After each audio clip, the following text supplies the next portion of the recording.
Hello दोस्तों, स्वागत है आप सबका हमारे YouTube channel Reshma study hub में। दोस्तों, आज हिंदी व्याकरण में जो हम पढ़ने वाले हैं वो है श्रुति सम भिन्नार्थक शब्द। ये शब्द क्या होते हैं? जो सुनने में तो समान प्रतीत होते हैं लेकिन उनके जो अर्थ होते हैं वो अलग होते हैं। जैसे प्रायः हम हिंदी भाषा के विषय में एक मिथक रखते हैं कि चाहे छोटी ही हो छोटा हो, अगर हम कोई भी छोटी बड़ी या फिर बड़ा हो छोटा हो कोई भी लगा दें, अर्थ तो वही होता है, ये कोई मायने नहीं रखता, शब्द तो वही आ रहा है।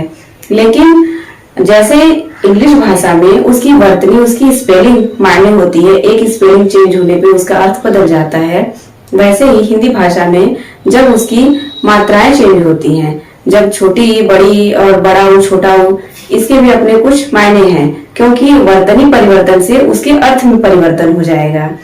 जैसे यहाँ पे हमने कुछ ऐसे श्रुति सम शब्द लिए हैं जो कि सुनने में समान है और देखेंगे आपकी ये परीक्षा में पेयर के रूप में पूछे जाते हैं, एक जोड़े के रूप में पूछे जाते हैं और उन्हें आपसे उनके अर्थ को पूछ लिया जाता है। तो उनके अर्थ को जानने के लिए इसके जो है मात्राओं को और इनके अर्थ को जानना बहुत जरूरी है। तो इसके हम पेयर बना लेते हैं। पेयर बना करके तभी आप इसे अच्छे से समझ सकते हैं कि इन वर्डों में अर्थ के साथ इनके विषय में जानेंगे। और इसमें एक चीज सीखने के लिए और भी है कि इसके आधार पे आप पर्यायवाची शब्दों से भी परिचित होंगे, क्योंकि पर्यायवाची शब्द ये किसी न किसी शब्द के पर्यायवाची हैं। जैसे कि पहला शब्द है तरड़ी, इसे यहाँ बड़ी की मात्रा है, आप देखो यहाँ बड़ी है और यहाँ अड़ पे छोटी ही लगा हुआ है, तो प्रायः समझ लेंगे कि यार ये क्या है, इसमें ये बड़ी ही है और इसमें छोटी ही तो है, दोनों के जो है अर्थ समान होंगे, लेकिन ऐसा नहीं है। इनके वर्तनी चेंजिंग से इनके अर्थ भी बदलेंगे। जैसे इसे पढ़ने इनके साउंड भी अलग होंगे, जैसे इसे पढ़ेंगे नॉर्मल तरड़ी और इसे तरड़ी, तरड़ी और तरड़ी। तो तरड़ी का अर्थ होगा यहाँ पे जो है जहाँ बड़ी ई लगी हुई है तरड़ी में, तो इसका अर्थ है नौका, तरड़ी यानी नौका या फिर नाव। और ये तरड़ी, इस तरड़ी का क्या अर्थ होगा? सूर्य, इसे सूर्य का पर्यायवाची भी कह लेंगे। इस तरड़ी का अर्थ है तरल का सूर्य। अब ये जो वर्ड है अभिज्ञ और अभिज्ञ, अभिज्ञ और अभिज्ञ में इन दोनों में क्या अंतर है? जैसे कि जब हमने विलोम शब्द के सेशन पढ़ाए थे तो उसमें भी बताया था कि अभिज्ञ, अभिज्ञ क्या होगा? ज्ञानी होगा, जो जानकार हो, ज्ञानी। और जो अभिज्ञ है इसका अर्थ होगा मूर्ख। तो इनके विलोम शब्द को भी जैसे अभिज्ञ है तो ये इसका अज्ञानी नहीं होगा, इसका जो है अज्ञानी का जो विलोम शब्द होगा वो अनभिज्ञ होगा, और ये अभिज्ञ जो है इसका विज्ञ होगा। तो इन दोनों शब्दों में यही अंतर है कि अभिज्ञ में ज्ञानी और अभिज्ञ में मूर्ख। ये बहुत ही इंपॉर्टेंट है क्योंकि ये 2-3 बार परीक्षाओं में पूछा गया है।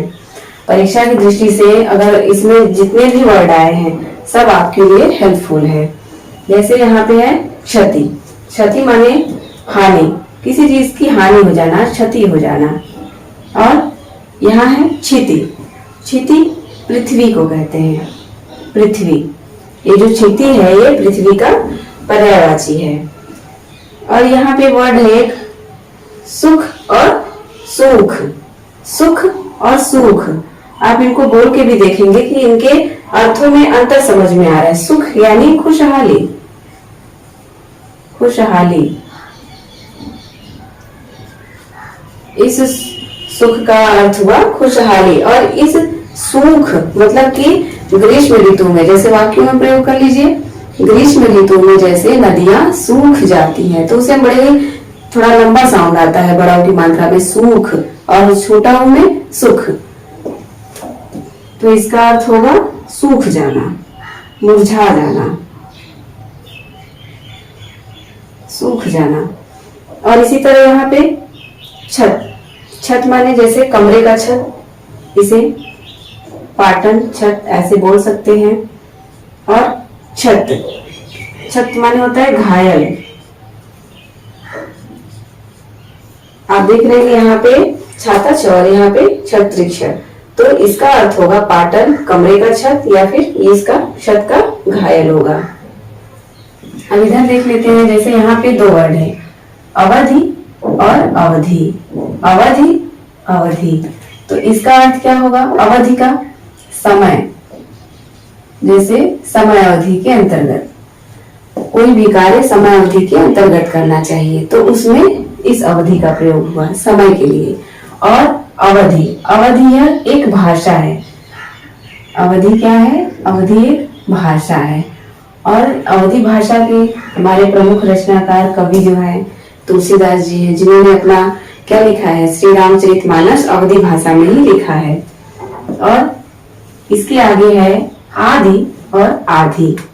आदि और आधि, जैसे हमने हिंदी में पढ़ा होगा आदि, वो आदि नहीं कि जैसे कि अन्य भी है और ईटीसी वगैरह, वो आदि नहीं। आदि अंत, इसका विलोम क्या होगा? अंत। आदि का तो अर्थ क्या हुआ? आरंभ, इसका अर्थ होगा आरंभ। आदि का आरंभ। और आधि, आधि का अर्थ होगा पीड़ा। आधि का अर्थ पीड़ा होता है। आधि और व्याधि दो शब्द सुने होंगे आपने। आधि जो होती है वो मानसिक पीड़ा को कहते हैं, और जो व्याधि होती है वो शारीरिक रोग या कष्ट या पीड़ा को कहते हैं। तो इस आधि और आधि में यही अंतर है। आधि और आधि, इसके अर्थ आपके समक्ष है। अब यहाँ दो शब्द दिए हैं, बहुत ही मजेदार, क्योंकि ये शब्द ऐसे हैं कि प्रत्येक दिन हमारे सामने आते रहते हैं और हमने आज में सेंटेंस में बनाते हुए ही हम इसे सीखेंगे। जैसे कोश, कोश यानी शब्दकोश, शब्द संग्रह। किसी भी डिक्शनरी वगैरह को हम शब्दकोश में इस कोश को लिखते हैं, तो ये क्या है? कोश का शब्द संग्रह। और इस कोश का, जैसे कि महामारी, कोरोना जैसे महामारी के समय सरकार के राजकीय कोष खाली हो गए। राजकीय कोष, कोष का अर्थ क्या हुआ? खजाना, जो है खजाना। इस कोष का शब्द संग्रह और कोष का खजाना। और यहाँ पे दो तरह से दिन लिखा हुआ है। दिन, पहले को पढ़ेंगे दिन और दूसरा दीन। दिन और दिन, दिन माने होता है जैसे दिवस या दिन, जो जैसे प्रत्येक दिन हम अपने कार्य को भलीभांति करते हैं, वाक्य में इस तरह होगा। और दीन, हमें दीन दुखियों की मदद करनी चाहिए, तो दीन का अर्थ होगा गरीब या दुखी। दीन इस तरह से हो गया।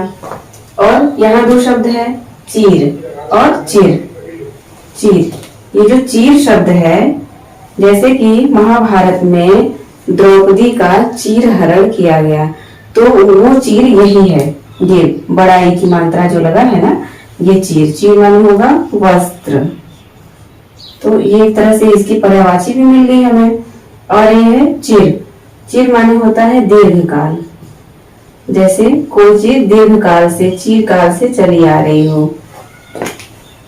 और इधर जो है कुल, कुल और कुल, इसे क्या पढ़ेंगे? कुल और कुल। कुल माने होगा खानदान, कुल का होगा खानदान। और कुल माने किनारा, जैसे किसी नदी का किनारा, कुल।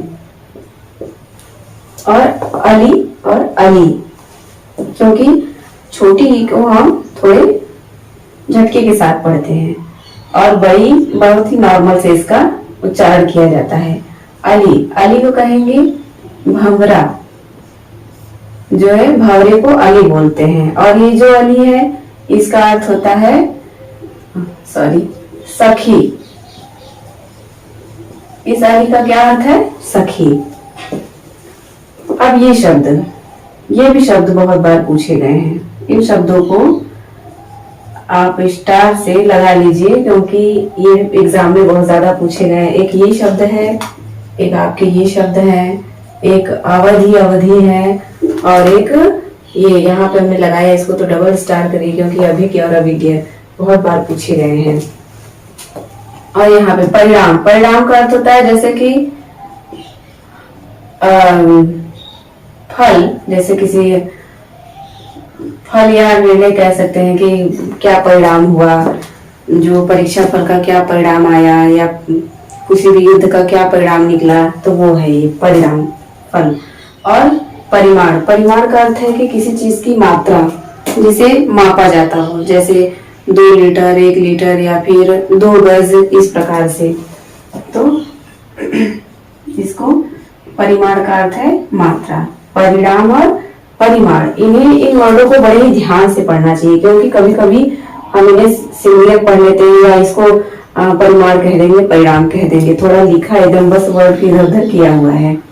अंश, अंश का अंश होता है जैसे अंश किसी चीज, जैसे पुत्र जो होते हैं अपने माता पिता के अंश होते हैं। अंश माने हिस्सा, हिस्सा या भाग, हिस्सा या फिर भाग भी कह सकते हैं अंश माने। और ये अंश है, इस अंश का अर्थ है कंधा, इसका अर्थ है कंधा। अब यहाँ पे 2 वर्ड है, ये जो लास्ट है ग्रह और गृह। ग्रह और गृह, इसके बोलने के भी अंतर है, ग्रह गृह। तो यहाँ पे ग्रह का होता है जैसे कि कोई भी पृथ्वी या फिर शुक्र, किसी प्रकार का ग्रह, वो ग्रह, नक्षत्र। और एक गृह, गृह माने घर। तो आपने देखा कि इतने सारे वर्ड हैं, ऐसे बहुत से ऐसे वर्ड हैं जिन्हें जानना बहुत जरूरी है। आप अगर हिंदी भाषा से पढ़ रहे हैं या किसी एग्जाम की तैयारी कर रहे हैं तो आपको जो है श्रुति सम भिन्नार्थक शब्दों को जानना जरूरी है। और यहाँ पे परीक्षा की दृष्टि से जितने भी हमने वर्ड लिखवाए हैं सभी परीक्षा की दृष्टि से काफी महत्वपूर्ण है। तो आप इसे नोट जरूर कर लें। अगर आपको वीडियो अच्छी लगी हो तो शेयर और लाइक करना ना भूलें। थैंक्स।